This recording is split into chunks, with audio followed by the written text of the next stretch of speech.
Aristotle, the great philosopher, teacher of Alexander the Great, master of logic, politics, ethics, and natural philosophy.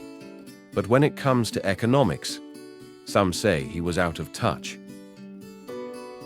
Many modern economists have criticized Aristotle.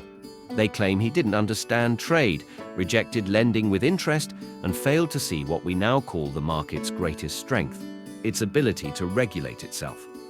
Some even suggest that if Aristotle had only discovered the invisible hand, the idea that markets coordinate themselves without central planning, he might have become the founder of economic science itself.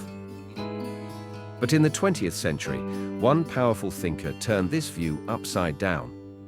His name was Karl Polanyi, an economic historian and author of the landmark book, The Great Transformation. In his essay, Aristotle Discovers the Economy, Polanyi doesn't just defend Aristotle. He argues that Aristotle saw something much deeper than later economists ever did. That what appears to be Aristotle's ignorance of the market was actually a form of wisdom.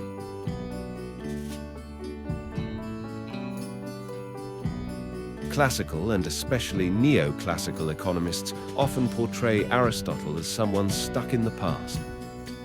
His rejection of usury, his criticism of wealth for its own sake, and his focus on households and politics seemed outdated, relics of a pre-modern world.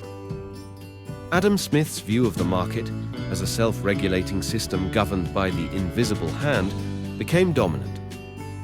In comparison, Aristotle looked like someone who failed to understand the brilliance of free exchange. He didn't build a theory of prices or capital. He didn't praise profit. He didn't see trade as the foundation of society. From today's perspective, it seemed like he just didn't get economics.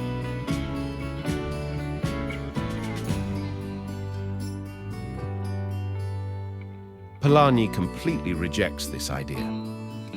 In Aristotle Discovers the Economy, he argues that Aristotle wasn't mistaken. He was simply describing the economy as it actually existed in his time.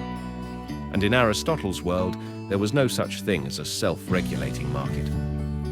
Back then, economic life was deeply connected to society. People didn't seek profit for its own sake. Production served immediate needs, not anonymous markets.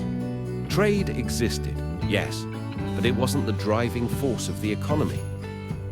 That's why Aristotle made a clear distinction between oikonomia, the management of the household for the sake of living well, and krimatistics, the pursuit of wealth for its own sake, especially through money. The first was natural and necessary. The second, he believed, was unnatural and even harmful. Polanyi emphasizes that this distinction wasn't an error. It was a carefully reasoned ethical and philosophical insight. More than that, Aristotle saw the danger of an economy that breaks free from social and moral limits. He sensed the threat of an economy that becomes its own purpose, dominating everything else.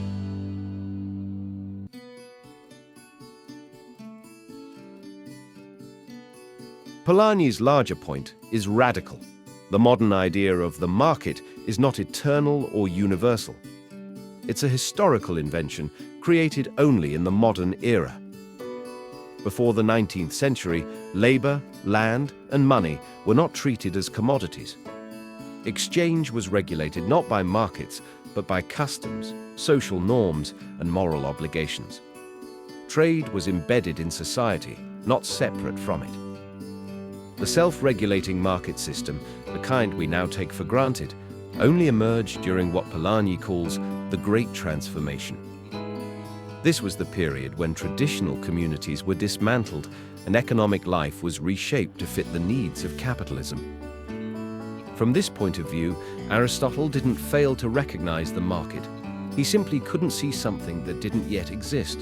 And more importantly, he understood something we've forgotten, that the economy must serve society, not rule it.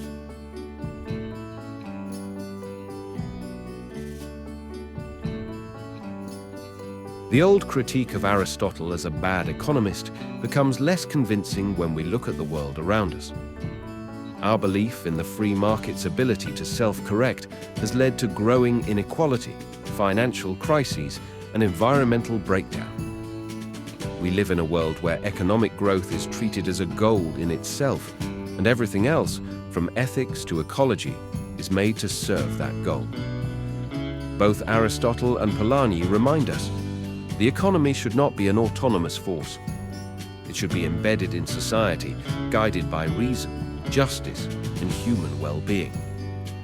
In this light, Aristotle's so-called misunderstanding of economics becomes something else entirely, a challenge to us, a call to rethink the foundations of our economic systems and to put people, not profits, at the center.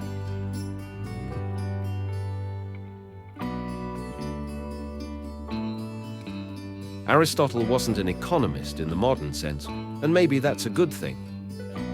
He saw the danger of treating economic growth as the ultimate goal. He understood that when money becomes the measure of everything, society begins to unravel. Karl Polanyi brought this wisdom back to us in the 20th century. Today, in the 21st, we need it more than ever. If we want the economy to serve human life, and not the other way around, we must return to the questions that Aristotle and Polanyi dared to ask.